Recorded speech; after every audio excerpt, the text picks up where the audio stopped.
Hello student, प्रेरणा public school में आपका स्वागत है। कल आपको टेंस के विषय में बताया गया था और प्रेजेंट इंडेफिनिट टेंस आपको पढ़ाया गया था। आज हम प्रेजेंट कंटिन्यूअस टेंस पढ़ेंगे। जैसा कि आप जानते हो, कंटिन्यूअस का मतलब होता है लगातार, यानी ऐसा कार्य जो अपनी प्रोग्रेसिव अवस्था में होता है, यानी जिनमें चल करना या होना प्रकट होता है। तो हिंदी में हम पहचान क्या करेंगे? वाक्य के अंत में रहा है, रही है, रहे हैं, रहा हूँ, रहे हो इत्यादि ऐसे शब्द मिलते हैं जिनसे कार्य का वर्तमान काल में जारी रहना प्रकट होता है। जैसे मेरा भाई किताब पढ़ रहा है, मुझे देर हो रही है, यानी जो दोनों ही काम क्या है, किताब पढ़ना अभी जारी है, देर हो रही है। अगर इंग्लिश में हमें पहचान करनी हो तो हम क्या करेंगे? इसमें दो ही चीज़ देखने की होती हैं। इंग्लिश में हम किसी भी सेंटेंस की पहचान करें, दो ही चीज़ हमें मुख्य रूप से देखनी है। एक तो उसमें वर्ब की अवस्था, नंबर दो उसमें हेल्पिंग वर्ब। तो इज, एम, आर अपने प्रेजेंट कंटिन्यूअस की हेल्पिंग वर्ब है और इसकी जो मुख्य वर्ब होती है, मुख्य क्रिया, उसमें आईएनजी होता है। इसके अलावा जो एडवर्बल्स हैं कई अपने, जो आप जब सूटेबल वर्ब भरोगे सेंटेंस में तब ये चीज़ आपके बहुत काम आएगी। जैसे नाउ अभी, today, now A days, these days, at this time, at this moment, in continue, listen, here, look आदि ऐसे एडवर्बल हैं जो हमें यह इशारा करते हैं कि वाक्य आपका प्रेजेंट कंटिन्यूअस है, यानी वर्तमान में वो चलायमान अवस्था में चल रहा है।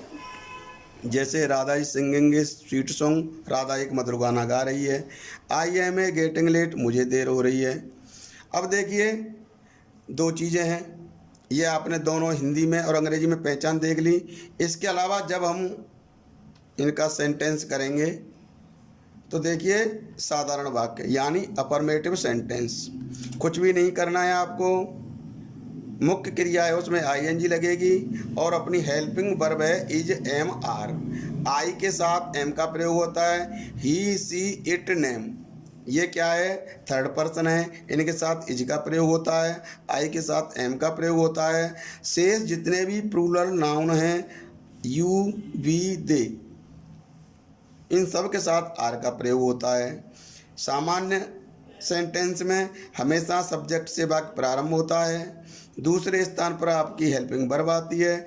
तीसरी जगह आप मुख्य क्रिया में आईएनजी लगा देंगे और वाक्य की अंग्रेजी आपको बनानी है। सूत्र आपका है subject is, M, R, verb में आईएनजी, ऑब्जेक्ट और कोई अदर स्टेटमेंट हो तो उसका यूज आप ऑब्जेक्ट के बाद ही करेंगे। नेगेटिव सेंटेंस में कुछ नहीं है, आपको केवल इज, एम, आर के बाद नोट बढ़ा देनी है। शेष नियम आपके अफर्मेटिव जैसे ही रहेंगे। देखिए अफर्मेटिव नेगेटिव में कुछ भी अंतर नहीं होता, इनमें केवल नोट का अंतर होता है। उसी प्रकार आप देखिए इंट्रोगेटिव और इंट्रोगेटिव नेगेटिव में मात्र नोट का अंतर होता है, कुछ भी नहीं होता।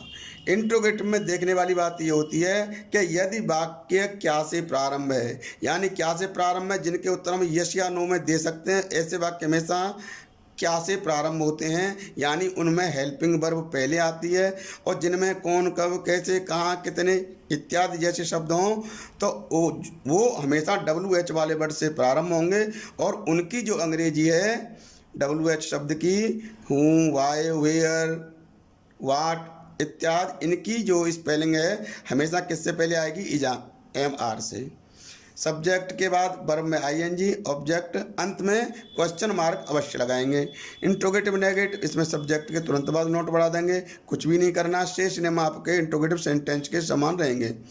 अब देखिए मैंने एग्जाम्पल के रूप में आपके लिए एक वाक्य के 8 वाक्य बनाए हैं। दो आपके अफर्मेटिव और नेगेटिव, वह एक किताब पढ़ रहा है, he is reading a book, subject, helping verb में आईएनजी और ए बुक यानी ऑब्जेक्ट आपका। वह एक किताब नहीं पढ़ रहा है, he is not reading a book, negative हो गया। क्या वह एक किताब पढ़ रहा है? अब देखो हेल्पिंग वर्ब लगा दी, क्या से वाक्य प्रारंभ है आपका, इज से प्रारंभ हो गया। और ये भी आपका उसी का, ये इंट्रोगेटिव का। इसमें क्यों पहले आ रही है, तो हम क्या करेंगे, हमने देख लिया कि आपके क्वेश्चन मार्क है, तो हम क्योंकि अंग्रेजी इज से पहले लगा देंगे। तो यहाँ is the he reading a book, और इसमें क्या हो गया, why is he reading a book. कोई भी अंतर नहीं है, केवल वाई है जो क्योंकि अंग्रेजी है उसको पहले लगाएगा, शेष दोनों वाक्य समान है। उसी प्रकार देखिए इंट्रोगेटिव नेगेटिव में क्या हुआ, ये किताब नहीं पढ़ रहा है, he is not reading a book. अब वह ये किताब क्यों नहीं पढ़ रहा है, तो क्यों प्रश्नवाचक शब्द है, उसकी WHY ये आपके क्या हुआ, हेल्पिंग वर्ब से भी पहले आ गई।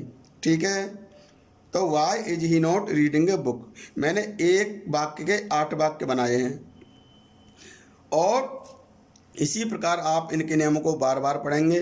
कल हम प्रेजेंट परफेक्ट टेंस पढ़ेंगे, उसकी आप थोड़ी सी तैयारी रखें। इधर जितना भी आज आपको पढ़ाया इसकी फ़ोटोकॉपी भी आपको कल उपलब्ध हो जाएगी, और ये आपके लिए ये होमवर्क जो आपको करना है, मैंने 24 आपको एक्सरसाइज दी हैं। Translate the following sentence into English, ये 12 आपको अंग्रेजी में वाक्य बनाने हैं, और जो 12 सेंटेंस दिए हैं इनकी आपको हिंदी बनानी है। इससे आपको समझ में आ जाएगा कि हिंदी से अंग्रेजी और अंग्रेजी से हिंदी करना बार बार नहीं सीखना पड़ता है। आप एक शपथ आज ले लीजिए, रोज़ कम से कम 12-20 वर्ब, आपको पूरी मैंने वर्ब की लिस्ट दे रखी है, जो जो मुख्य वर्ब हैं उनको आप प्रतिदिन 20 वर्ब उनमें से लेंगे, उनको 2-3 बार याद करेंगे, पढ़ेंगे, और फिर कॉपी में लिख के देखेंगे कि हमें कितनी याद है। जो आपको याद नहीं हुई उनको एक बार पुनः याद करेंगे। और कोई भी समस्या हो आप मेरे पर्सनल नंबर पर कॉल कर सकते हैं, समाधान आपका हो जाएगा। धन्यवाद।